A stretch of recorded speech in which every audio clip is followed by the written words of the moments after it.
Hello and welcome to my podcast. Do me a favor, subscribe to the Keim Report wherever you get your podcasts. You're watching on YouTube. Hit that like button, hit that subscribe button. You can find us there as part of Empire Media. That's AMPIRE. Always much appreciated. We're going to keep pumping out the content for you. Today, I'm joined by Sportico's Eben Novy Williams as we discuss something that's right up his alley, and that's the business of sports as it pertains to the Washington Commanders sale.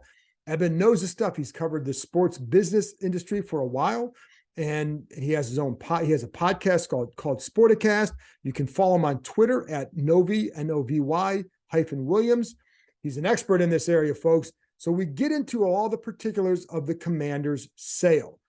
The lurking presence of Jeff Bezos. We talk about some of the groups involved, including Josh Harris, Todd Bowley, what those groups would look like if they won the bidding. We also, again, we talk about the lurking presence of Bezos, how that affects the price right now and possibly things going forward. Trust me on this, the Bezos group has had chances to say that they're not interested. They haven't come out and said that yet. Why is that? So we get into all that. The banks, trust me, want Bezos involved because it drives up the price. Would Dan Snyder feel compelled to sell to the highest bidder, or could he eschew a bid by, let's say, Bezos if he doesn't want to sell to him and go to a lower bidder? Again, we get into all that. Will be a full or partial sale. The expectation that I've heard all along has been, especially the expectation internally, has been a full sale. But is that for sure? Well, until it happens, we're going to cover every scenario. So we do get over into some possible scenarios. I still think the most likely one is a full sale. But again, until it's done, we don't know. And then we get into the timetable of this as well. So a lot to cover in that. And it's something to keep you informed because I think this is all important to know as we go forward with this process. So again, you can follow Eben. Again, I told you on Twitter at Novy-Williams, and then listen to his podcast called Sporticast. So I hope you enjoy him because he was very informative. In a minute, I'll get to that, but I want to go over a couple offensive coordinator coordinator names and just that whole situation before we turn back to the sale. So what we know right now this week is that they've interviewed three people, and that's Pat Shurmur, Ken Zampese, and Charles London, who is the Atlanta Falcons quarterbacks coach. We also know that Darrell Bevell, longtime NFL play caller, coordinator, basically he told them that he wasn't interested in the job. He's also told other teams that too. Washington has 1 of 10 jobs that is open for an offensive coordinator. That's tough, folks. Trust me on this, though. They're open for a reason. They're not all these jobs are all that great. Like there's definitely flaws with this job, and there's flaws with other ones too. So the question is, which one is most flawed, and where do you get the most security? I think the security part is a tough one here because with Ron Rivera going into his 4th year, no winning seasons yet, you know with a new owner, you're going to have to produce. That's just the way it is. And until you do that, then you're going to be on that. You're certainly going to enter on the hot seat because of that. So who's going to want to come here in that situation? Well, there are people who would. So are they the kind you want? We'll see. But again, the ones we know are there. Bevel says no. The other name lurking out there is Eric Stoodsville. I think he will be in for an interview early next week. That is a think, not a lock as of yet. I think by the time you listen to this if it's Friday afternoon, I do believe I'll have an answer at that point if he is coming in or not. So stay tuned for that. I think he is an interesting think. Actually, in this case, I do believe he's an interesting candidate in this whole position because of some of the things I've heard from him from a few people in this industry. And he's been pretty much a running backs coach most of his career, most if not all of his career. He's also been a coordinator, but he's really highly respected as a run game coordinator, and it's somebody who knows how to protect the. There's a reason why multiple staffs keep this guy around. When he was in Denver, I think it was 4 different coaches. He was hired, I think he's hired that, but he's kept by 3 other coaches throughout regime changes. You don't do that unless you're really good at what you do. And then in Miami, he was kept around by new coach Mike McDaniels for the same reason. He's, again, highly respected for the run games that he puts together, and he has a reputation for knowing how to protect the passer. That's a big deal here. Why? Because they want to run the ball and they need to protect the passer. Those are 2 huge issues. So that's something that's right up his alley. I will be honest, like one of the things I heard about Pat Shurmur is that he didn't do, especially like in Denver, did not do a great job in that area. I've heard some mixed thoughts on him from people. Some people like him, and some people are just like, he got better when they weren't, later in his career when he was with Chip Kelly. They felt like it helped him as a play caller. So we'll see. I think a benefit of him is he's certainly been around for a while and has done it. And I think if you're Rivera, do you take the guy who's been around like that going into a key year? Is that the bigger risk, or would you go with a guy like Stoodsville who hasn't called plays, but maybe he's a guy that fits what you want to do and can bring some level of energy? And my understanding, he kind of coaches guys hard. All that stuff is pretty good. I think what this team needs, though, is somebody who knows how to design a strong run game and protect the passer, and then also create a pass game off of that. That last part will be the key. And if and when he does interview, that's the part he's going to have to sell Rivera on. Can he be that guy? Now, in Denver, my understanding is it sounded like he was kind of on a track to becoming a play caller, and he was an interim coach in 2010 after they fired Josh McDaniels, and I think that kind of sidetracked him a little bit. It's hard to get back on there on that track as a running backs coach. So I don't know what kind of guy he would be in that regard. I just know some of the things right now, early returns on what you hear about guys is that. And I think with Shurmur, you're going to hear more mixed thoughts because he's done it. There's more of a track record. With a guy like with Eric Stoodsville, there is no track record. So you're not going to hear that as a play caller. We don't know. So there's, just because he's new doesn't mean he'd be better. It's that those are some things you'll hear about him in his current position. Anyway, it's all interesting. I do think, I wouldn't be shocked if by the end of next week, or week from now, that we know who the coordinator is. Not for sure. Don't hold me to that, please. But I do think that we'll have, I think we'll get it by then. The only way we don't is if there are a couple guys who say, yes, Ron, I'm interested, but let me go through this head coaching process first. If that's the case, then it could go on just a little bit longer, but we will see. Hopefully I'll have better information for you come Monday on the next podcast. So there you go. And by the way, one of the things I want to do, I'm going to talk to ESPN's Jordan Reed, not former Washington tight end Jordan Reed, but ESPN's Jordan Reed, the draft analyst, about Sam Howell, how he compares to the quarterbacks in this class, and some of the early thoughts in the draft class. And I say the early thoughts because I know he's pretty high in the corner class in this draft. And I think that's going to be a key spot for this team to address in the offseason. So, and I will ask about the offensive line too. Anyway, it'll just be an early quick look at the draft, focusing on what he thought about Howell coming out and how he feels he compares to this quarterback class. And should Washington consider anybody in that class, or would you just roll with Howell? Anyway, there you go. That's it for me. So let's get to my conversation with Sportico's Eben Novy Williams. Well, Eben, this is an interesting process here. And it's kind of hard to even know where to start with all this with the Commander's sale. So where do you think we're at in this process? Because we know there was a deadline that wasn't really a firm deadline to submit bids. Some people did, some people didn't. Where in general do you think we're at right now with this? Yeah, it's so hard to tell. And John, two team sales are alike, but this one has been particularly bizarre, I think, for a lot of reasons. One of them being oftentimes when teams are for sale in leagues, all the other owners want to be involved in the process to a degree. They want to stay informed. They want to know what's happening, who are the bidders, et cetera. In the NFL, particularly around this one, everybody seems to be very hands off. And I've talked to a few owners and people that work for owners about why.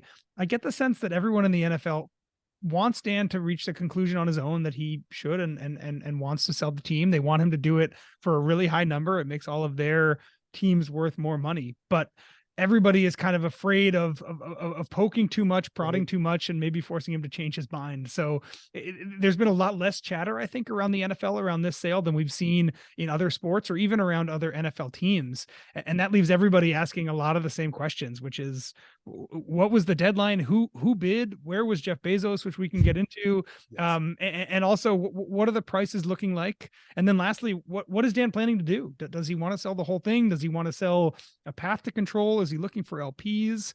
I don't think really any of those questions have been answered right now. No, and I don't think they are. And it's funny because they're going back to the NFL owners. Irsay comes out at the meetings in the fall and says what he did. And since then, it's like there seems to have been a directive, like you said, don't poke the bear, and what they don't want to have. They're afraid of what may come out if you start poking the bear. It seems like. I think that's right. And you know better than almost anybody, Dan is a fairly volatile person as a businessman. Yeah, I think that there is optimism that the end result here is that there is a new controlling owner of the Commanders at some point relatively soon. And because of that, I think a lot of NFL owners are saying, I don't need to know more. I'm going to let all of this play out as it would. And hopefully when either you or me or some other journalist breaks the news, we'll be happy with what the end result was. So, and I do want to bring up the phrase relatively soon, because we've heard that throughout, and it's been for a little while in this process. Because I think when fans hear soon, they're thinking, could it be next week, 2 weeks, 3 weeks?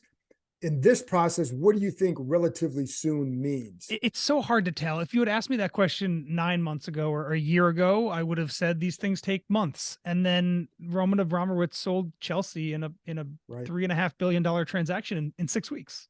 Right. And that was faster than we probably ever seen these deals come together, but it's certainly possible for that to happen. I think in the Jeff Bezos scenario, there was a world in which if he was interested or if he is interested, that this could happen very quickly at a very easy big number. And I think if Jeff is indeed not interested, then I think it becomes a bit more complicated. One of the things that we are seeing across all sports, and I think this is true of the Lerner family, which has put the Nationals, the baseball team, on the market, is that a lot of times people want to test the market. They don't know for sure they want to sell.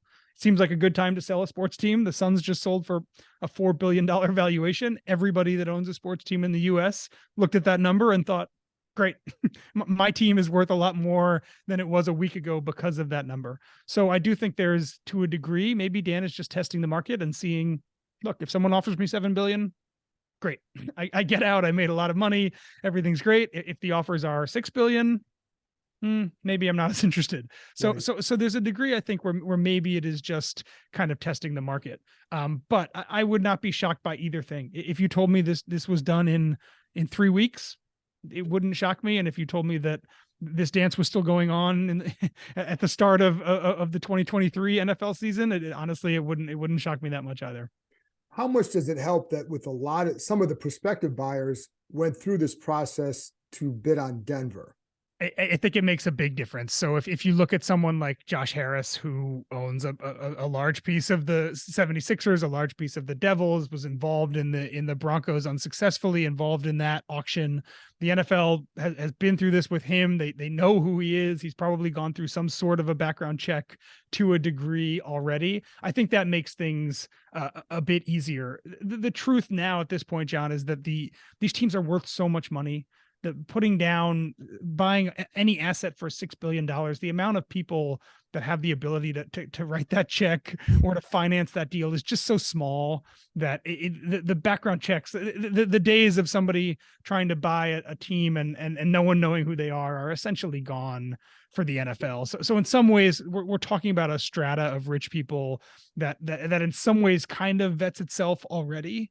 But there's no question that having the Broncos sale, the fact that took a long time, but the fact that people like Josh Harris or a Todd Bowley thought about putting together some money, talk to other people who might want to join them in a bid, the fact that all those wheels were already greased to a degree just 12 months ago probably makes the process a bit easier, both on the buy side and on the sell side when it comes to the Commanders.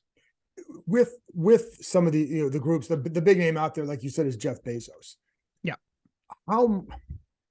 His side has not come out and said, no, he's not interested. So until they do, his name's going to always be there. Do you feel like this kind of pushes some of the other groups from offering maybe more than what they'd want to? This is the biggest question, the $120 billion question hanging over the whole thing. Everybody wants to know, what is Jeff Bezos thinking? And the truth is that Jeff, and he knows this, he doesn't need to bid in the earliest rounds. He doesn't need to formally do it right now. If I was Bank of America selling this team, I would want it very clear to the market that Jeff Bezos is not involved quite yet. This is the big question, because everybody else is worth a lot less than Jeff Bezos. Nobody wants to get in a bidding war with him. They know that if Jeff Bezos wants this team and Dan is willing to sell it to him, which is another kind of wrinkle there, Right. that Jeff Bezos is going to get this team. And bankers, lawyers, investors, nobody wants to waste their time spending 5 months, 2 months, whatever it is, looking at putting together an offer, raising money to try to buy the Commanders, and then to learn that they never had a shot in the first place. And again, if I was selling this team, even if Jeff had told me he was interested, I would try as hard as possible to make sure that that never came out, because I don't want to spook the rest of the market. And we saw this exact thing play out with the Broncos. Rob Walton's name did not come out immediately, and the people around that sale really didn't want it to come out when it did, because that was a signal to everybody else. Oh, this is the 11th richest person in the world, and I'm not gonna outbid this guy. So the fact that he's interested makes me less interested. So I think, for the sake of trying to have a vibrant auction, trying to have other groups that get to a bigger number, I think everybody's interest right now is not to have Jeff Bezos be the center of this conversation. But it's impossible, in some ways impossible, to do that. And I think until there is a deal in place with someone that is not Jeff, I think his specter is going to loom over the whole process, unless he comes out and publicly says he's not interested. Yeah, I think that people are going to ask this question up until the final moment of the final bids, just because, again, when you're Jeff Bezos, you can enter this process essentially whenever you want. And you know that you can offer $500-800 million more than the next closest person and close that deal very quickly. And I think then it goes, you kind of said something, and this is something we've all heard, which is, would Dan, or wondered, and certainly heard the possibility that, would Dan want to sell to him? Yeah. And if there is something on his side where he's like, I will never sell this guy, how much can the NFL come back to him and say, if you don't sell this guy, looking at the offer he just made, we're going to release this report, or we're going to, you know what I mean? Like, you wonder about that aspect too. And does he have full control over who he ends up selling to? To my knowledge, he does have full control. This is very much not a situation like what we saw with Donald Sterling. I mean, even Robert Sarver, who came to the conclusion, was forced to sell, kind of however you want to parse that. Robert Sarver had to sell the Phoenix Suns, but he had full control over what that process was like. And if he did not want to sell to Matt Ishbia, and Matt Ishbia was the highest bid at $4 billion, and there was someone at 3.2 that Robert wanted to sell to, I don't think the NBA would have, or even had the ability to step in and force him to go to the higher number. And my guess is that that's true with the Commanders as well. I am personally, and I don't know this for sure, I'm kind of skeptical that if Jeff Bezos is offering 7 and Josh Harris is offering 6.2, I would be shocked if Dan Snyder chose the significantly lower number, just because of his other feelings about Jeff and the Washington Post or whatever it is. That would really surprise me. But again, I think that the NFL, going back to what we were talking about at the beginning, I think the NFL is really giving a wide berth on this. I think they're being really hands off.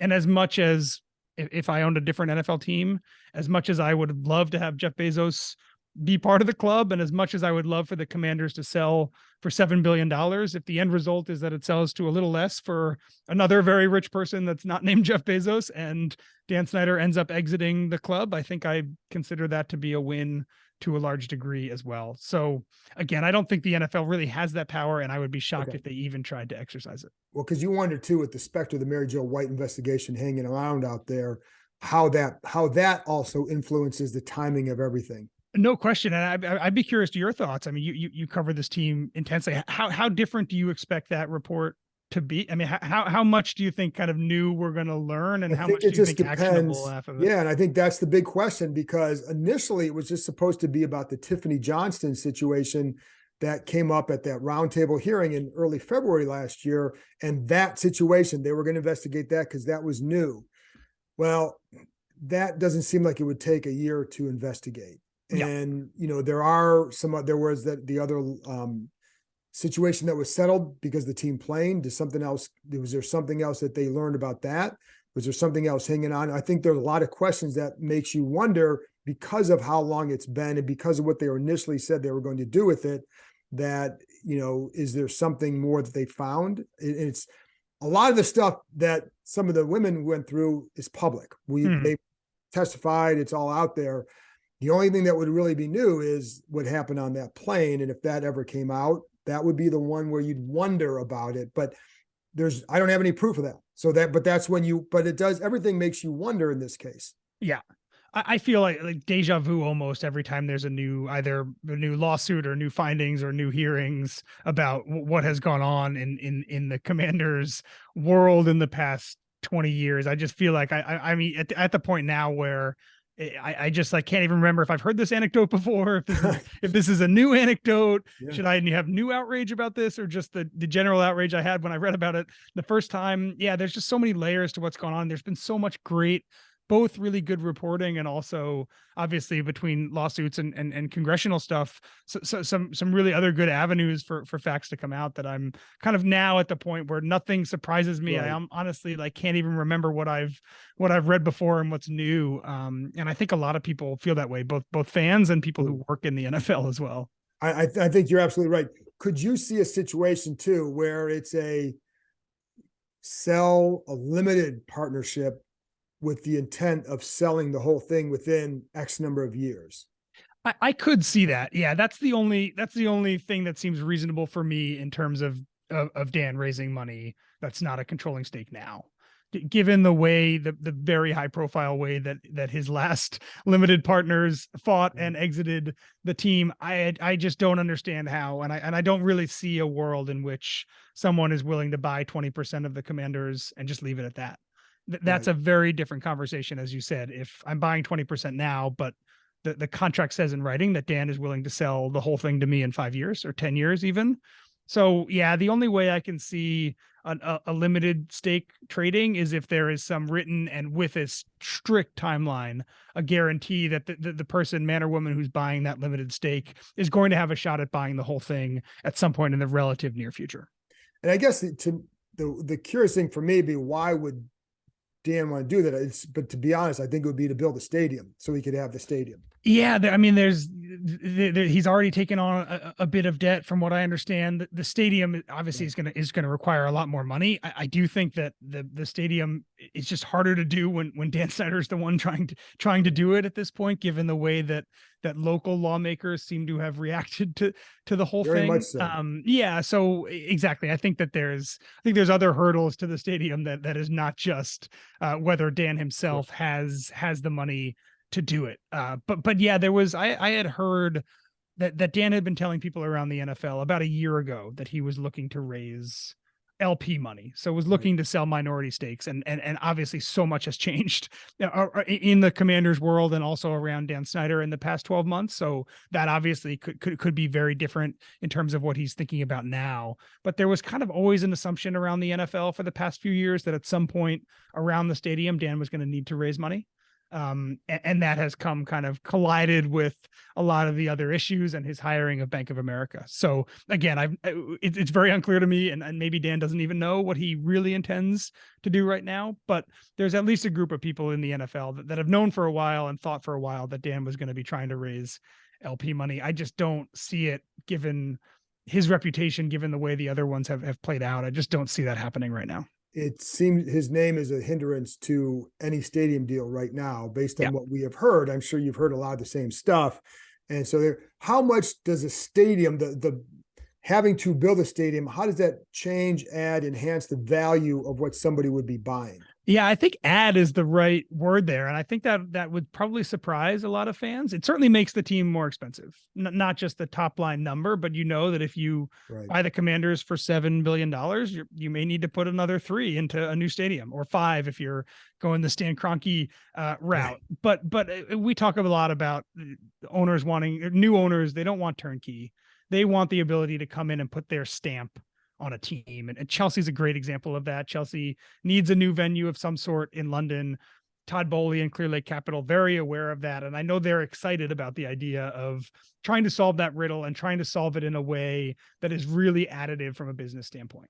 And new stadiums, whether it's not new anymore, but what Jerry did in Dallas or what Stan did out in LA, if you mix, retail with a little bit of residential, and you have mixed use, you have a hospital, you have housing, you put all those things together, you get a really good business model where the team is the center of the spoke. And in the NFL, you have essentially 16 days, 8 days a year where you're making money. But if you have a mixed use retail, there's 365 days a year where you're making money. The Braves are another great example of a sports team that has done this right. So every new owner in all of these sports is looking at real estate as one of the main ways, alongside media, the main ways they can parlay that asset into a lot more money. And I do think that even though it makes the whole enterprise more expensive, I think a lot of people who are looking at the Commanders see the idea of I can be the person that brings a new stadium by virtue of not being Dan. Right. And I can build that stadium in a way that really, really maximizes the business of this franchise and the business of the whole umbrella company 365 days a year. And I think that's an advantage. And just as a contrast real quick, the Broncos were a little different, right? The Broncos are not going to have a new stadium in the next 5 years, probably not going to have a new one in the next 10 years. So Rob Walton doesn't really have that, doesn't have that ability, at least not immediately. The owner of the Commanders, the new owner of the Commanders, if there is one, will have that ability right at the start. Then also, you buy the practice facility, which is high premium land in Loudoun County, 255 acres, and then the stadium in Prince George's. How much does that add to the value of it? Because whatever you want to do with the land, you can do. Yeah, it can be huge, and we saw that go wrong to a degree in Carolina with David Tepper and the Panthers trying to get a development done right over the border in South Carolina that fell apart, and David actually ended up taking a pretty big financial loss, from what I understand, on that whole process. But again, yeah, any real estate that the team has, practice facilities, or even another good example, right? I'll go back to Dallas. What the Cowboys have built around their practice facility is a massive, and that's what I hear these guys generator. Want to do. Exactly. And so if you can do that, if you can make that a place that the Commanders fans want to go in August to see the team, to watch them practice, and also, there's all this other stuff here, and there's an esports arena, and there's mixed use retail, and I can do my shopping here, and there's a high school and maybe college games that are happening around. There's a way to build that also into a big revenue driver as well. And again, especially if you're talking about someone with Jeff Bezos's money, the fact that it would cost a little bit more money to do that, I think, is not outweighed by the fact that it's just a great opportunity and a way to build what the Commanders and what the Commanders adjacent businesses look like for the next 20 years, and to do that really in the next 2 years. Josh Harris is a guy, again, bid on the Broncos, owns 2 other franchises. David Blitzer, part of that group, who is also doing what we said earlier about the Guardians, where he's a minority partner with the intention possibly of buying the team down the road.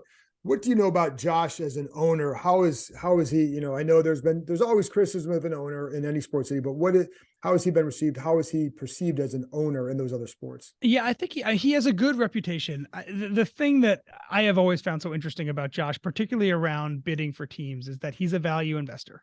It's what he was doing at Apollo. It's the way he's looked at all these other franchises. From what he was the second, I believe, the runner up when Steve Cohen bought the Mets. Yeah. And from what I understand, Josh was $1 billion short of Steve Cohen. Josh looks at these franchises when he's bid on them in the past, and really closer than almost anybody else, I think, values them at what they are. And what we've seen in the past is that doesn't get you the team. Right. The person who was looking at the Suns and saying, this is what the Phoenix Suns are worth, was dramatically outbid by Matt Ishbia by $1 billion plus. So I think that if Josh is going to get the Commanders, my guess is that he's going to need to break from that model to a degree. I think he's going to have to force himself to overspend, because that's what it takes to buy a multi-billion-dollar sports asset right now. And he looked at the Broncos. He looked at Chelsea, from what I understand. I don't know if he made an actual bid for Chelsea, but the thing that's always interesting me about Josh is that the way he values these teams and the way he bids makes me think that if he keeps that up, I'm not sure if he's ever going to get to actually buy one. But that said, he has the money. He's been very successful with what they've built in both Philadelphia and in New Jersey. Continuing again, this idea of real estate. They own the Prudential Center where the Devils play. I think they've done a really good job there. I'm sure that in the world of NFL owners, as they look at and vet new people for the club, I think Josh is exactly the type of person that NFL owners would love to see sitting across the table at owners meetings. Todd Bowley, there's some reports that maybe he's out. Don't know. It could also be that he gets pairs with somebody else. Yeah. What do you know? He too owns sports teams. What's the Yeah, word? so he's also an interesting one because he is very usually paired with somebody else and is Right. usually not the main money person. If you look at Chelsea, he got most of the attention, and I think if you were to ask most casual soccer fans, oh, who just bought Chelsea, they would say it's Todd Bowley. Right. But the main money was Clear Lake Capital, a big private equity firm in California. Todd has his hands full, is an understatement, I think, with what's happening in London right now. He is kind of breaking the mold as we speak about spending and what contracts look like in the EPL. I would be surprised, I think, if Todd was a seriously involved for the Commanders, just given that there's just so much going on in his life right now from a sports asset. But he was looking at simultaneously, he was looking at both Chelsea and the Broncos. And one of the big questions we had during that process was, if he gets one of these, is he automatically out for the other? And we kept hearing that he was willing to and interested in both. So maybe it is true that he can simultaneously do what he's doing with Chelsea and also have whatever his obligations are with the Dodgers and everything else that he owns in his portfolio, and also be a bidder and an owner with the Commanders. But that would surprise me to a degree, but I have not heard anything either way concrete on that. Last question then, is there someone that you'd say, keep an eye on this group that, obviously Bezos is the guy everybody's got to keep an eye on, but aside from that, because Josh would seem a natural one as well, is there someone else that you'd say, keep an eye on here? Yeah, this is kind of a cop out, but I always say keep an eye on the person that has not spoken about it, right? Usually when these teams go for sale, there's someone very early on that throws their hat in the ring, talks publicly about it.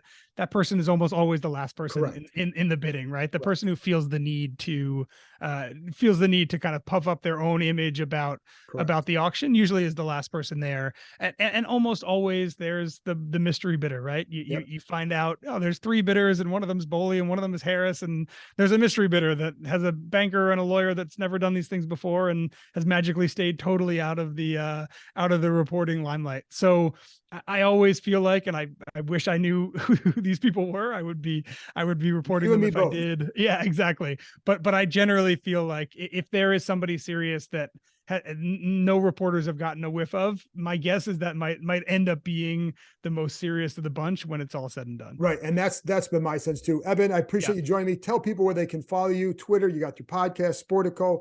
Let them know. This is fun. Thanks, John. Yeah. So I write over at Sportico. We cover just the business side of sports. So for people who are interested in billion-dollar team sales, marketing deals, naming rights, all that, Sportico.com is where you can find us. And I co-host the Sporticast with our editor-in-chief, Scott Soshnick. That is a Monday and Wednesday every week podcast. So check us out there or go to Sportico.com. Eben, thank you very much. Really appreciate it. Thanks, Sean.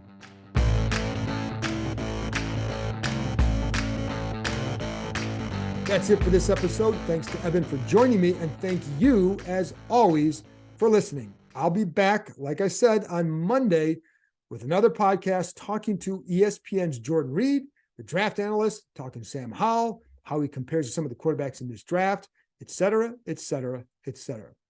I'll talk to you next time.